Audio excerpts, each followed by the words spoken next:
What's going on, guys? This is Jacob from Sunday Lifters. Today I'm going to be doing something a little bit different, going a little bit more into depth with a specific area within fitness, probably the most used supplement in sort of the bodybuilding and gym or fitness community. Let's talk about creatine. So basically creatine is a supplement that gained mainstream popularity in sort of 1992 after the Olympics in Barcelona. Creatine was first discovered in 1832 and can be traced back to the mid 1800s. It's now widely used among recreational and sort of professional athletes. If you haven't seen creatine, this is pretty much what it looks like. Back in the day when people were first getting into bodybuilding, like teenagers in the 90s and stuff, they'd be like begging their parents to get them creatine, and sort of because it wasn't as widely known then and people didn't know about sort of what creatine did and how it worked, all the parents would be like, no, that's like basically steroids, you're not having it. People would go out and buy this shit, like young guys would go out and buy creatine, and they'd like have to store it in the back of wardrobes, like under their beds and stuff, hoping their parents didn't find it. I even see memes about this stuff today where people are like, oh, you know, my mum and dad think creatine is basically a steroid. And I think newbies to sort of the gym in general and fitness in general have this perception. There's still so much shit information out there regarding creatine. That's why I thought I'd actually make this video here today, and I'm pulling up. This is the first time I've sort of got the laptop out in front of me while I'm doing these videos, just because I want to really sort of go into depth with it so people understand it, but also because, you know, I'm only human myself. Like, I don't remember all of this sort of stuff off the top of my head. I want to look at it unbiasedly and give you sort of the best information I can. So yeah, let's go through this. What is creatine? Creatine is a substance that is found naturally in muscle cells. It helps your muscles produce energy during sort of high intensity exercise, heavy weightlifting sessions. Bodies can produce creatine naturally from amino acids like glycine or arginine. Several factors affect your body's creatine stores, including meat intake, exercises, the amount of muscle mass levels of hormones like testosterone and IGF-1. About 95% of your body's naturally sort of occurring creatine is stored in the muscles. The other 5% is sort of stored in the brain, the liver and the kidneys. So when you supplement creatine, what you're essentially doing is you're increasing your stores of phosphocreatine. That's what your body sort of turns creatine into.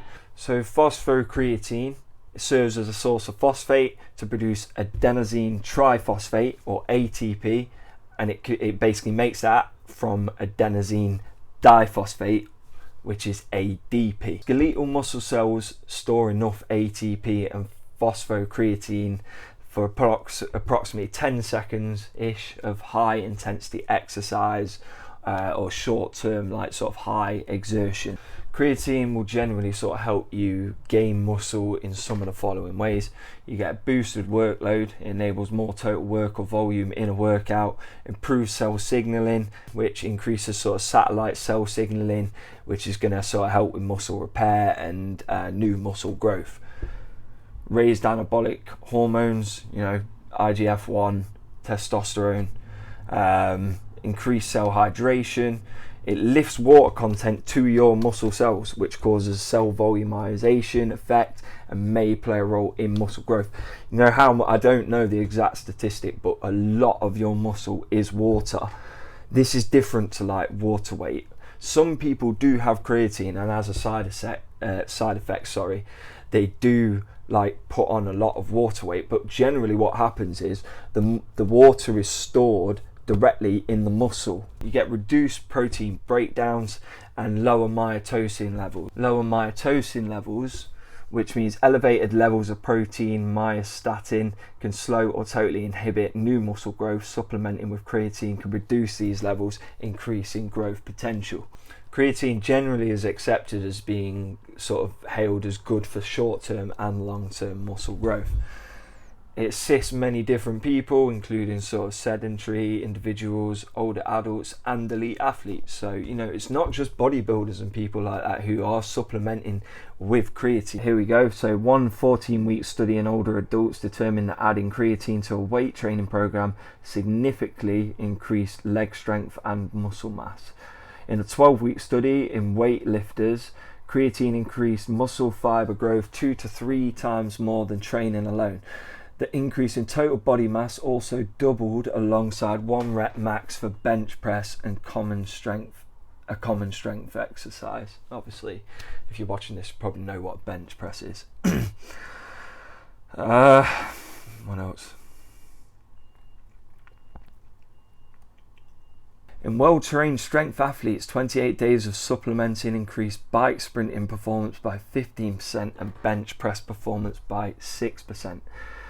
I'm not going to go straight into that study to look like really into the details, but just off the face of it, just be wary of sort of things that say, like, you know, bench press performance increased by 6%. Like, what exactly does that mean? Does that mean that the volume, they did more volume, 6% more volume?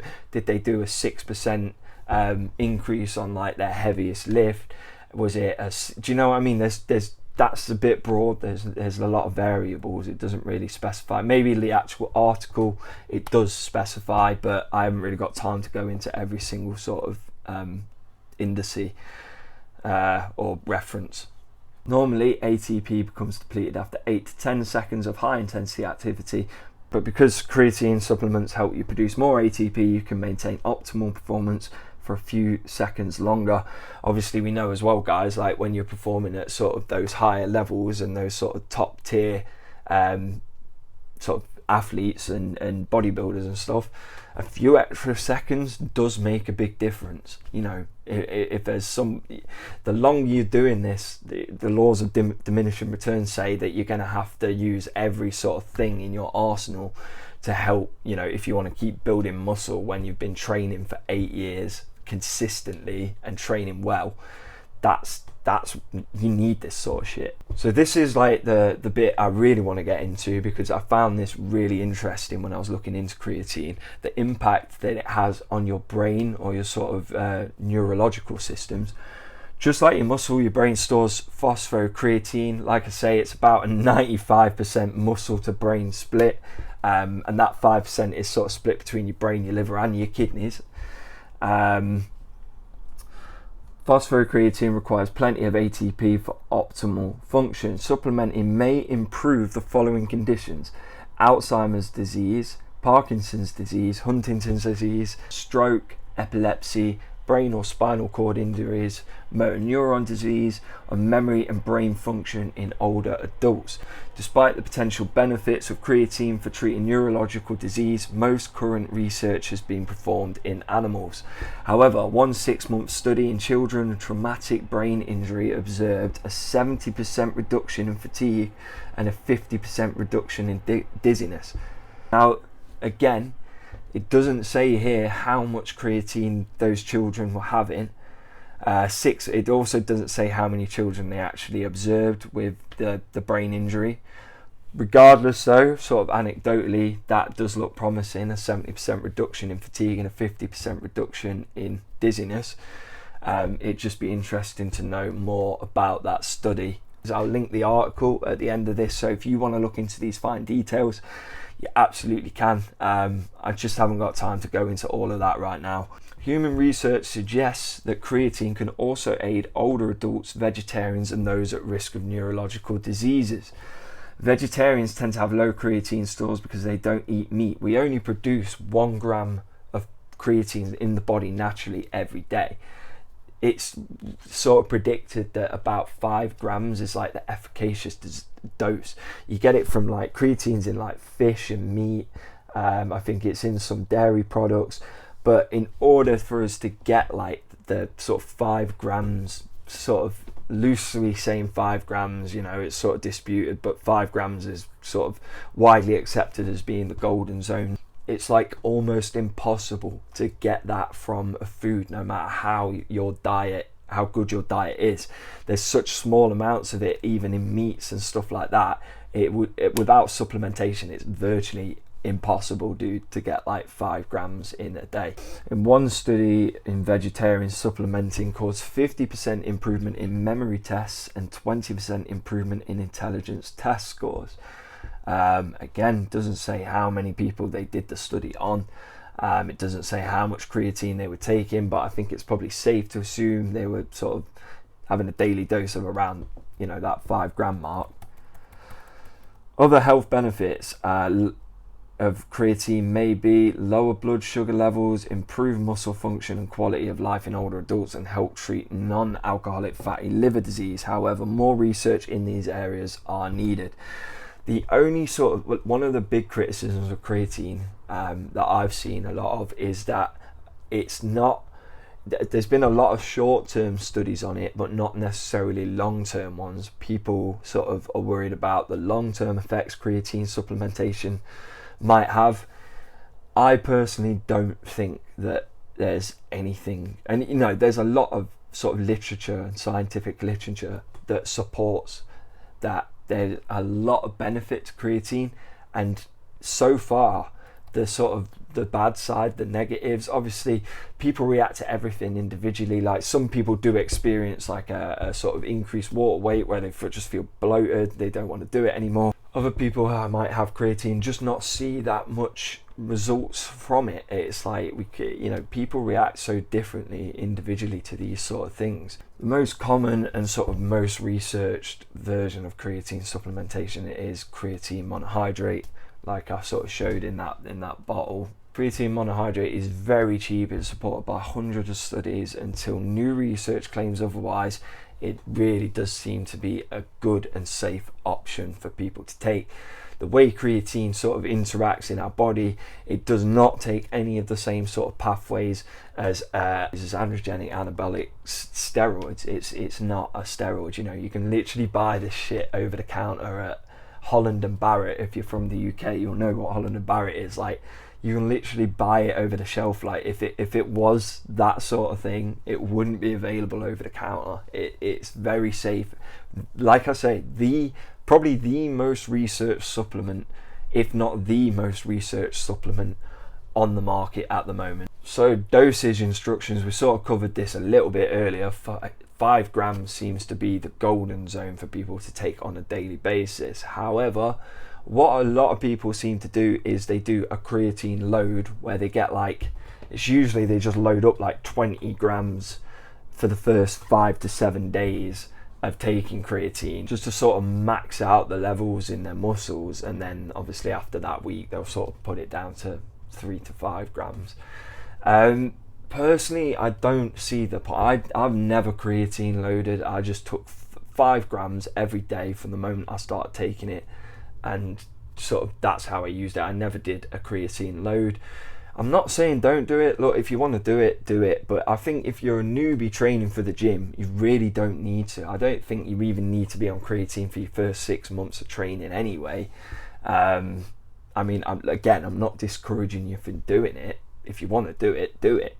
I just think it's better to sort of get used to the gym, sort of get that training stimulus naturally, and then when you introduce it later on in sort of your training program, it's like like I said earlier, it's like adding that extra thing on. But yeah, I'd say the only time personally I think like it's conducive to do a creatine load is when you're like coming, you've not had it for a while, so your levels have gone back down, and you're already a trained sort of athlete, or you've been doing training at the gym for ages, maybe you're injured and you've just not been going, you stop taking creatine, you want to load back up and jump back into a workout. When you're recovered, maybe that's a good time to do it, but I can't really think of any other sort of reason to do it. Since creatine pulls water into your muscular cells, it is advisable to take it with a glass of water and stay well hydrated throughout the day. So here we go, just like creatine is one of the most researched supplements available, and studies lasting up to 4 years reveal no negative effects. One of the most comprehensive studies measured 52 blood markers and observed no adverse effects following 21 months of supplementation. There is no evidence that creatine harms the liver, kidneys in healthy people who take normal doses. That said, those with pre-existing or liver or kidney problems should consult with a doctor before supplementing. That's the same with any supplement though. Like if you've got major conditions with your organs and shit, like you should be checking with a doctor before you take any type of pharmaceutical or supplement. Although people associate creatine with dehydration and cramps, research does not support the link. In fact, studies have suggested that it should reduce cramps and dehydration during endurance exercise in high heat. I don't know what that means. I think that's completely kind of pointless. Like, again, it's like that individual thing. I feel like some people probably do have creatine and experience cramps and dehydration. Like it's it affects bodily systems at the end of the day. It's going to affect everybody differently. One 2009 study found that creatine supplementation is associated with an increase in a hormone called DHT, which is dihydrotestosterone. This can contribute to hair loss. More research is needed, but people who are predisposed to hair loss may wish to avoid this supplement. Yeah, I mean, at the end of the day, DHT is an androgen. Look, I mean, the thing is, at the end of the day, it's like the sort of clinical term for male pattern baldness is androgenic alopecia. DHT is an androgen, the same as testosterone. Obviously, increasing DHT in your system, the way it works, like when you have testosterone in your system, it converts into three things. There's an enzyme in our sort of bodies called 5-alpha reductase. When you have testosterone, 5-alpha reductase sort of converts that into DHT, or a percentage of it. Some of that free testosterone will aromatize and turn into estrogen, and some of it will just stay as free testosterone. Now, DHT is really androgenic. It's way more androgenic than testosterone. However, if you're that, I feel like if you're that worried about hair loss when it comes to, if you're sort of considering not having creatine because of hair loss, I feel like you'd already be doing something about your hair loss anyway. There's a lot of information out there if you are a guy who's going to be or notice that your sort of hair is falling out. There's things like minoxidil, finasteride. There's things like ketoconazole shampoos that you can use.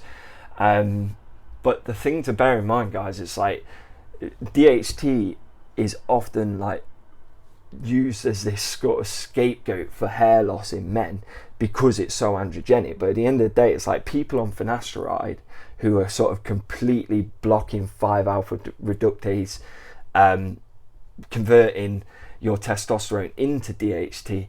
People who have done this and are still on like the Sazul, the fucking sauce, and doing anabolic steroids, still have hair loss because testosterone can cause hair loss. It's not just DHT. So even if you're inhibiting DHT, you're still going to be losing hair anyway. So I don't know.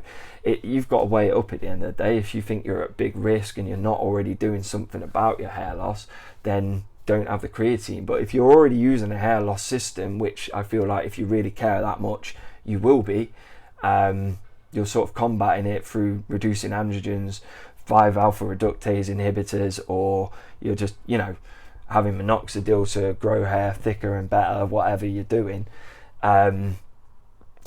Creatine isn't, that extra DHT. If you're doing something proactive about it, I wouldn't worry about it, but ultimately that's up to you. I'm not trying to influence you.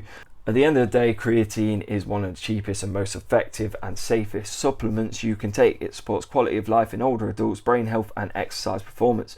Vegetarians who may not obtain enough creatine through their diet and older adults may find supplementing particularly useful.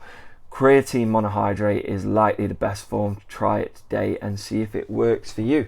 That's what it says in the article. I'm not saying try it today and see if it works for you. It's entirely up to you. There's a lot of information about it out there. Hopefully you found some of this useful. Personally, like I say, I use creatine every day, 5 grams. I've never done a load. I do think it does make a difference. It's made my muscle bellies look bigger. I've been using it now for about sort of 6 months. Honestly as well, it lasts for fucking fucking ages. Like, I've literally bought this once. It's so cheap as well. But like I say, the smart thing to do as well, most of you guys are probably going to be taking pre-workouts. Maybe you're not. If you're not, get the creatine, have it with water. A good sort of pre-workout will have like the 5 grams of creatine in the pre-workout, and that way you don't have to buy a pre-workout and buy the creatine separately. So hopefully that's saving you a little bit of money. Like I say, I think creatine is perfectly safe. I think it's a great supplement. I don't think the world of supplements, I've gone through a shitload in the past that I've wasted money on, but creatine is one that I give the Sunday Lifters stamp of approval. You know, use that information as you will. Like I say, I'm not a doctor, I'm not sort of qualified in sort of pharmaceuticals or like hormones or anything like that, so take everything I say with a pinch of salt. It's up to you at the end of the day, but hopefully you found something useful in this video. If you did, drop it a like, drop it a comment, helps the algorithms. If you're watching on YouTube, make sure you hit that bell icon so you can keep up to date with new videos I'm doing. Meal plans, workout plans, or online coaching, you can email me at sundaylifters@gmail.com, and follow me on Instagram at sundaylifters to keep up to date with what I'm doing there. Thanks again if you stuck around to the end, and I'll see you next time. Cheers.